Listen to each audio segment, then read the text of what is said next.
कुणाची नजर लागली काही माहीत नाही, पण महाराष्ट्राच्या राजकारणाला नजर लागली आणि दादांसारखा नेता आपल्यातून गेला।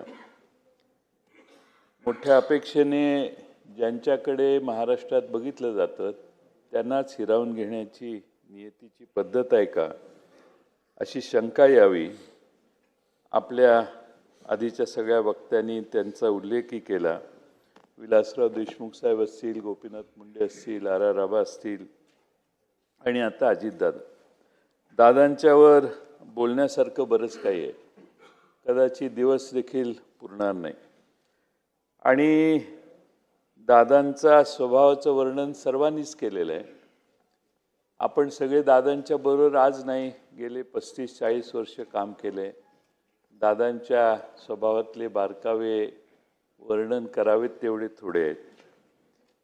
जवळपास 2 दशकं दादा महाराष्ट्राच्या राजकारणाच्या मध्यवर्ती भागात होते। दादा काय करणार आणि दादांच्या पक्षाची भूमिका ही गेले 20-25 वर्ष महाराष्ट्रात फार महत्त्वाची ठरली। आणि त्यामुळं जेव्हा इतिहास लिहिला जाईल, समाजकारणाचा असेल, सहकाराचा असेल, अर्थकारणाचा असेल, तर मला खात्री आहे की अनेक दिग्गजांची नावं येतील, पण दादांचं नाव लिहिल्याशिवाय तो इतिहास पूर्ण होणार नाही। स्वर्गीय यशवंतराव चव्हाणांच्या मुशीतनं आदरणीय पवार साहेबांचं नेतृत्व सुरू झालं आणि त्यांचा आविष्कार, त्यांचे संस्कार घेऊन अजितदादांनी आयुष्यभर काम केलं। खरं म्हणजे दादांची आणि आम्हा सर्वांची कारकीर्द ही एकाच वेळी सुरू झाली। दिलीपरावजी इथं बसलेले आहेत, आर आबा होते, आम्ही समोरच्या बाजूत खाडे साहेब जिथं बसलेले आहेत, कुटे साहेब बसलेले आहेत, त्या ठिकाणी बसायचो। आणि पत्रकारांनी त्या भागाला अशांत टापूचं नाव दिलेलं होतं 90 साली, मधुकरराव चौधरींनी दिलेलं। आणि मधुकरराव चौधरी साहेब यांनी त्या परिसराचं नाव अशांत टापू दिलेलं, कारण सभागृह शांत असायचं, पण तिथलेच 10-15 जण हे एकमेकात बोलणं तरी करायचे किंवा दंगा तरी करायचे किंवा प्रचंड सत्तेत असून देखील प्रश्नांची सरबत्ती सरकारवर करायचे। आणि म्हणून त्या सहकाऱ्यांच्यातले अनेक सहकारी काळाच्या पडद्याआड गेले। आज दादांना देखील श्रद्धांजली वाहण्याची वेळ आमच्या सगळ्यांवर येते। खरं म्हणजे दादांचा स्वभाव असा होता की जे मनात येईल ते बोलायचे। माझ्याकडे एकदा दादांना निमंत्रण मी केलेलं होतं आणि व्यासपीठावर आर आबाई होते, दादाही होते आणि आबा त्यांच्या सवयीप्रमाणे तंबाखू खात होते। दादांनी ते बघितलं, मला खुणावलं। आम्ही दोघं एकमेकाच्याकडे बघून थोडंसं स्मितहास्य केलं आणि दादांचं भाषण सुरू झालं। ज्यावेळी दादा भाषणाला उठले, माझं झालं, आबांचं झालं आणि मग दादांचं, त्यावेळी दादांनी इतक्या जोरात जाहीर सभेत 10-15 हजार लोकांच्या जाहीर सभेत आर पाटील यांच्या तंबाखू खाण्याच्या स्वभावाबद्दल प्रचंड दादा बोलले। इतके दादा बोलले की आबांना देखील त्यावेळी वाईट वाटलं असेल। मी परत आबांच्या घरी जाऊन आबांना मी म्हटलं की माझ्या व्यासपीठावरून दादा बोलले, मी सॉरी, पण दादा बोलले काही चुकीचं नाही, हे मी आबांना त्यावेळी सांगितलं। आणि मागच्या वेळी आबा आपल्यातून गेले, इथं आबा बसलेले आणि निवडणुकांच्या व्यापातनं आम्ही निवडणूक झाल्यावर इकडे येऊन बसलो। आबांचा गाल सुजलेला। त्यावेळी मी दादांना म्हटलं, दादा तुम्ही माझ्याकडे जे भाषण केलं ते आज खरं ठरलं। तुम्ही सांगत होता हे व्यसन करू नका आणि आबांना ते व्यसन सोडवता आलं नाही। आज आबा व्यसनामुळं असेल, आबांसारखा एक दिग्गज नेता आमच्यातून केला, पण ज्याचं चुकलंय ते तोंडावर सांगायचा दादांचा प्रचंड मोठा स्वभाव होता आणि वावगं कधी खपायचं नाही। माझ्याकडे तसेच एकदा आले, म्हटले काय जयंतराव हे कसलं काय संस्था चालवत आहे. म्हटलं काय झालं. हे झाडच दिसत नाही तुमच्याकडं, हे काय चाललंय. म्हटलं माझ्याकडे या, कसे झाड आहेत बघा, असं त्यांच्या दरडावण्याच्या वाक्य शब्दात बोलले. म्हटलं ठीक आहे सॉरी म्हटलं. नंतर 7-8 वर्षांनी परत आल्यावर मी दादांना म्हटलं आता कसं वाटतंय. आता मी 100पैकी तुला 60 गुण देतो, 70 गुण देतो, बरी प्रगती आहे. झाडांच्यावर एवढं प्रेम असणारा माणूसच मी बघितला नाही. आणि प्रत्येक झाड कुठल्या प्रकारचं आहे आणि त्या झाडाचं वैशिष्ट्य काय, ह्याची सावली किती पडणार हे दादांना पाठ असायचं. आणि कुठल्या प्रकारची झाडं लावा हेही सांगायचे. एकदा मला दादांनी म्हटले जयंतराव तुम्ही जरा बारामतीला या, मी तुम्हाला माझं घर दाखवतो. मी आणि माझी पत्नी आम्ही दोघं बारामतीला गेलो. दादांनी त्या परिसरातली त्यांच्या ओळखीची 4-6 घरं दाखवली. आणि ह्याला किती 25-30-40 वर्ष 35 वर्ष झाली असतील. आणि जेव्हा जेव्हा माझ्याकडे यायची त्यावेळी दादा म्हणायचे जयंतराव घर बांधलं का, घर बांधलं का. अहो घर बांधावं किती वेळा सांगतोय. म्हणजे इतका व्यक्तिगत हे असायचा. मध्ये घरात माझ्या यायचे, म्हणते जयंतराव आता सुना आले, जरा तरी घराची व्यवस्था करा काहीतरी. म्हणजे घराच्या बद्दल दादा एवढे टची होते. आणि दिसेल त्यावेळी काही नसलं तर ह्या विषयावर यायचे. त्यामुळं व्यक्तिगत जीवनात दादांचा जो वागण्याचा स्वभाव होता, मला वाटत नाही की अशा प्रकारची वागणूक ही नीटनेटकेपणाची, आपुलकीची आणि कडक स्वभावाची दुसऱ्या कुणाची आम्हाला कधी मिळाली असेल. खरं म्हणजे 98 साली दादा बँकेचे अध्यक्ष झाले, मी साखर संघाचा अध्यक्ष झालो. महाराष्ट्रात आम्ही दोघांनी दौरा काढायचं ठरवलं. मग विदर्भापासून सगळ्या कारखान्यांना, विदर्भ, मराठवाडा, खानदेश सगळ्या कारखान्यांना भेटी द्यायचा कार्यक्रम केला.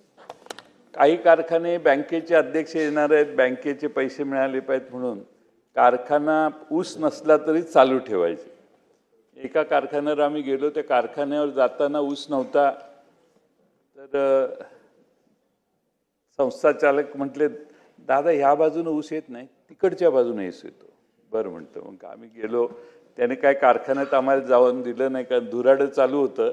पण बाहेरच स्टेज घातलं, मोठा सत्कार वित्कार केला. वेळ कमी होता. दादा म्हटले आता जातो आम्ही. त्यालाही ते सोयीचं होतं. ठीक आहे दादा चला म्हटले. गाडीत बसल्या दादांना मी पुढे म्हटलं दादा आता तिकडं आलो, आता इकडं निघालो, इकडं पण ऊस नाही, तिकडं पण ऊस नाही. आता दादांनी लावला त्याला फोन.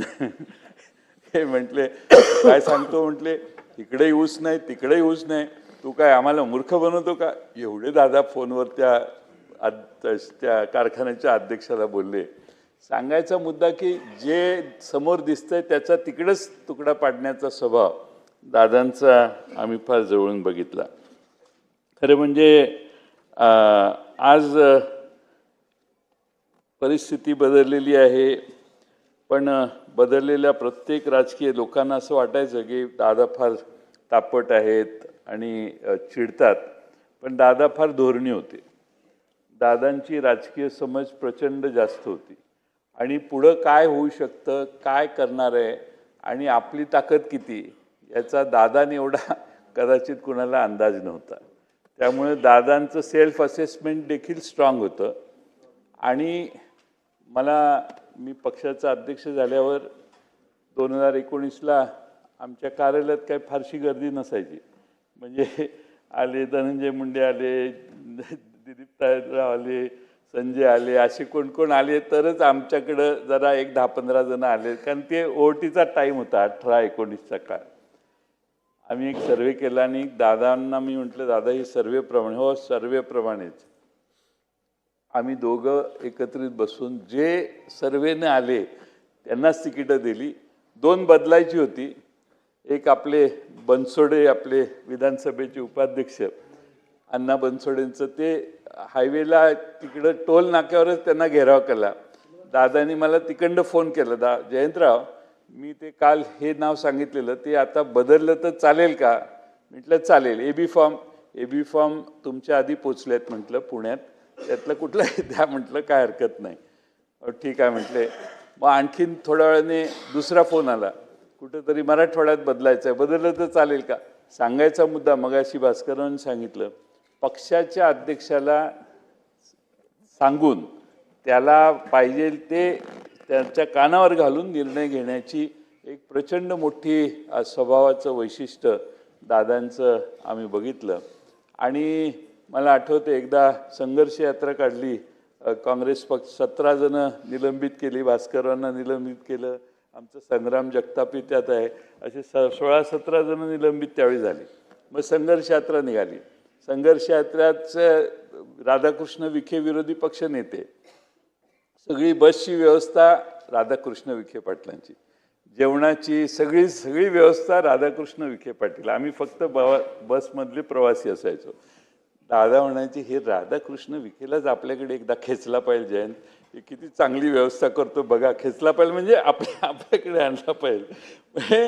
जे ताकद ज्याची आहे, काम ज्याचं आहे, त्याचं रिकग्निशन करण्याचा त्यांचा एक वेगळा स्वभाव होता. आणि सगळ्या महाराष्ट्रात म्हणजे सगळ्या जिल्ह्यात आम्ही त्यावेळी प्रवास केला. आणि दादांचं त्या काळातलं वैशिष्ट्य असं की मगाशी सांगितलं तसं वेळेवर सगळ्यांच्या आधी बसमध्ये जाऊन बसणार, सगळ्यांच्या आधी रेडी होणार. त्यामुळं वेळेचं भान त्यांच्यासारखं कधी नसायचं. मी शेवटी त्यांना सांगायचो, मला जरा अर्धा तास आधीची वेळ कळवत जावा, म्हणजे 8ला यायचं तर 7:30ला कळवा, मी 8ला पोहोचत जाईन. असं मला सांगतच जाऊ नका 8 आहे म्हणून 7:30च सांगा. कारण त्यांचा आणि माझा टाईम कधी वेळेवर एका वेळी कायम वेळेवर प्रचंड जायचे ते. इथं आम्ही बसायचो विरोधी पक्षामध्ये, त्यावेळी सगळे कामकाज संपल्यानंतर त्यांचे स्वतःची व्यक्तिगत कामं काढून बसायचे ते. आणि प्रत्येक बारीक लहान लहान आलेल्या पत्राला काय काय करायचं याच्यावर सूचना लिहायचे. त्यामुळे प्रशासनावर प्रचंड वचक होता. मला खात्री आहे की दादा जर आज आपल्यात असते पुढची 15-20 वर्ष, तर नक्की दादांची क्षमताच एवढी होती आणि ॲक्सेप्टेबिलिटी एवढी होती की दादा भविष्य काळात कधी ना कधीतरी महाराष्ट्राच्या प्रमुख पदावर नक्की बसले असते, याची माझ्या मनात कधीच शंका नव्हती. आणि त्यामुळं अलीकडच्या काळात माझा त्यांचा स्नेह फार जवळचा झाला होता. आणि गेले 8-9 महिने बऱ्याच बैठका माझ्या त्यांच्या झाल्या. आणि त्यावेळी इतक्या वेळेला जेवणाला यायचे, इतके प्रचंड खुश असायचे की मला या मागच्या 4 महिन्यात दादांच्या चेहऱ्यावरची खुशी प्रचंड मोठी होती, हे या ठिकाणी नमूद करणं आवश्यक आहे. खरं म्हणजे आज महाराष्ट्रामध्ये जे समाजकारण राजकारण आहे, ते सगळं समाजकारण राजकारण हे वेगळ्या प्रकारचं आहे. मी त्याच्यावर जाणार नाही, कारण आज ही आपण दादांना श्रद्धांजली वाहतोय. पण दादांना शरद पवार साहेबांच्याबद्दल प्रचंड अभिमान असायचा. मध्ये महापालिकेच्या निवडणुकीत त्यांनी भाषण करताना कोणाला म्हटले मला माहीत नाही, ते म्हटले, तू असशील मोठ्या बापाचा, पण मी पण कमी नाही, मी पण मोठ्या काकांचा पुतण्या आहे, तुझ्या बापापेक्षा माझा काका लय मोठा आहे. याच्यातनं त्यांना ठीक आहे मतभेद झाले असतील, पण शरद पवार साहेबांच्याबद्दल प्रचंड आदर हा शेवटपर्यंत मी त्यांच्या डोळ्यात, त्यांच्या वागण्यात, त्यांच्या बोलण्यात बघितला. अलीकडे साहेबांची तब्येत बरोबर नाही याविषयी देखील ते अतिशय स्पष्टपणाने बऱ्याच गोष्टी आम्हा सगळ्यांना सांगायचं काम करायचं. खरं म्हणजे बोलण्यासारखं अनेक आहे, मी बरेच काय बोलू शकतो, पण मला असं वाटतं की आमचं नेहमी असायचं, आमच्या पक्षाचं ब्रीदवाक्य असायचं, योग्य वेळी योग्य निर्णय. पण दादांचा अचानक जाण्याचा निर्णय हा खरं म्हणजे चुकीचा झाला. हा एकच निर्णय दादांचा चुकला असं म्हटलं तर वावगं ठरणार नाही. मला समोरून सारखे खुणवायचे आणि एकदा इथं मी बसलेलो मुनगंटीवार तिकडनं मला म्हटले, जयंतराव आमच्यात या. त्यावेळी दादा उठले एवढे तडकाफडकी, आणि दादांनी मुनगंटीवार साहेबांना फारच मुनगंटीवार साहेबांच्या बोलण्याला आक्षेप घेतला. मग दादा तिकडे गेले आणि वहिनी बसल्या तिथं दादा बसायचे. तिथं तिथं बसल्यावर दादांनी तिकडनं भाषणात मला सांगितलं, आमचं तुमच्यावर फार बारकाईनं लक्ष आहे. आणि मग बाकीचे काही राजकीय भाष्य केलं त्यांनी. त्यामुळे सारखे म्हणजे राजकीय म्हणजे जागरूकता त्यांची, सभागृहात काही झालं कुठंही तर चटकन त्याला, म्हणजे रावळ काय बोलले तर रावळ्यांच्या मतदारसंघातली माहिती देखील त्यांना परफेक्ट असायची.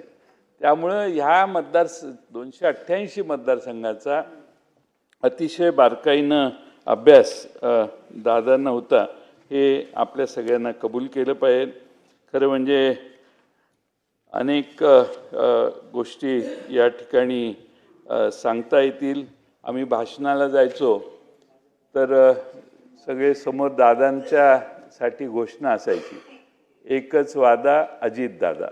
आणि ती घोषणा एक एवढी मोठी असायची, असं आम्हाला वाटलं नव्हतं की दादा एवढ्या लवकर आपला वादा तोडून आपल्यातून निघून जातील. दुर्दैव आहे, बाकीच्या सगळ्या गोष्टी येतील, पण माणूस गेल्यावर त्या गोष्टी आपल्याला मिळू शकत नाहीत. आम्हा सर्वांचीच, जे राष्ट्रवादी शरद पवार साहेबांच्या छत्रछायाखाली काम करणारे कार्यकर्ते आहेत, त्या सर्वांचीच प्रचंड हानी झाली आहे. पण बारामतीकरांची फार मोठी हानी झालेली आहे. बारामतीत आपण गेल्यावर बारामतीचं जे वैशिष्ट्य आहे, प्रत्येकजण आपापल्या मतदारसंघात सरकारकडून मदत घेऊन जातो, पण बारामतीमध्ये गेल्यावर लक्षात येतं की दादांनी बारामती किती बारकाव्यानं उभी केलेली आहे.